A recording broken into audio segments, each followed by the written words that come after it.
Bueno, pues hoy hablaremos sobre la etapa de resistencia, un suceso muy importante, ya que dio nacimiento a nuestro país como una nación independiente, libre y soberana. Abarcó de 1816 a 1820. Inició con la muerte del fusilamiento de Morelos. Los insurgentes buscaron unirse nuevamente sin tener éxito, ya que carecieron de un líder que los guiara. Sin embargo, los insurgentes no se rindieron de inmediato y continuaron con algunos combates contra los realistas. Hola, soy José María Morelos y Pavón. Nací el 30 de septiembre de 1765 en Valladolid. Ingresé al seminario en 1789 y fui ordenado sacerdote en 1797. En 1810 ingresé a las Fuerzas Armadas de Miguel Hidalgo y en 1811, a su muerte, asumí el liderazgo de estas. En 1813 convoqué el Congreso de la Anáhuac, en donde abolimos la esclavitud y abogamos por la igualdad social y los derechos humanos. Sin embargo, en 1815, durante una retirada, fui capturado por las autoridades coloniales en la localidad de Temalac. Sufrí dos juicios, uno religioso y otro social. El 22 de diciembre de 1815 fui fusilado. En 1811 Guadalupe Victoria se unió al movimiento de independencia, bajo las órdenes de Morelos. Posteriormente, en 1814, bajo las órdenes de Nicolás Bravo, se ocupó de impedir que los convoys militares y comerciales del gobierno virreinal utilizaran el camino de Veracruz a México. Para lograrlo, se colocaba en un punto estratégico que se llamaba Puente del Rey, donde se enfrentaban las tropas realistas para detener su avance hacia Jalapa. Posteriormente se le reconoció como general y en 1815 consiguió el control sobre parte de Veracruz. Esto después de librar una batalla significativa en los manantiales. Soy Javier Martín Mina Larrea, apodado Mina el Mozo y conocido como Francisco Javier Mina. Fui un militar y guerrillero navarro. Nací el 1 de julio de 1789 en Otano, España. Participé en la Guerra de la Independencia de España y en la Independencia de México. Participé en algunas batallas contra Napoleón. Y en 1817, en mi expedición en Londres, me dediqué a atacar el régimen de Fernando VII y a propagar y difundir la lucha independentista que se libraba en la Nueva España. Y fui fusilado el 11 de noviembre de 1817. Hola, mi nombre es Mariano Matamoros Siguridí, nací el 14 de agosto de 1770. A finales de 1810 me uní al movimiento insurgente y en el año 1811 se dictó una orden de búsqueda y captura en mi contra.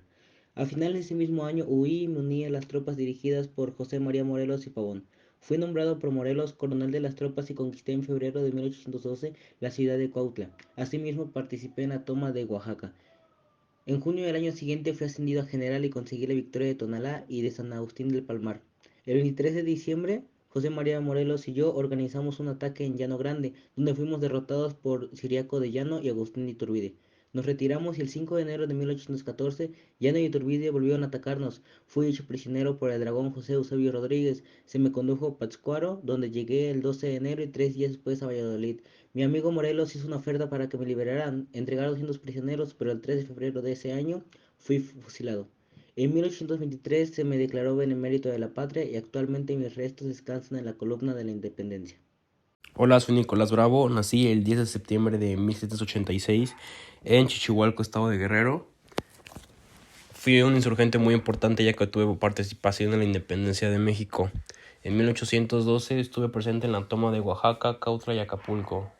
También estuve presente en la firma de varios documentos importantes como el Acta Solemne de la Independencia de la América en 1813.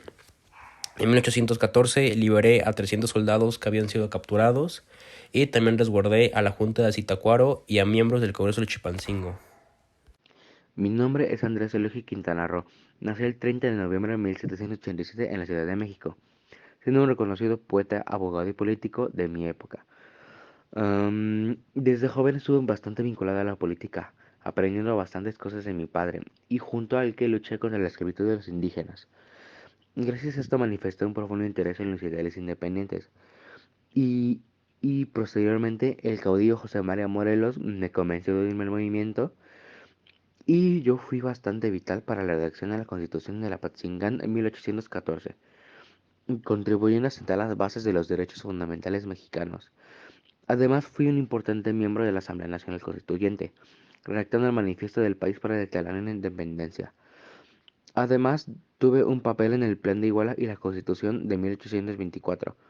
teniendo una carrera política bastante destacada, y siendo diputado en el Congreso Constituyente de 1823 y siendo desempeñado como ministro de Relaciones Exteriores en el gobierno de Iturbide.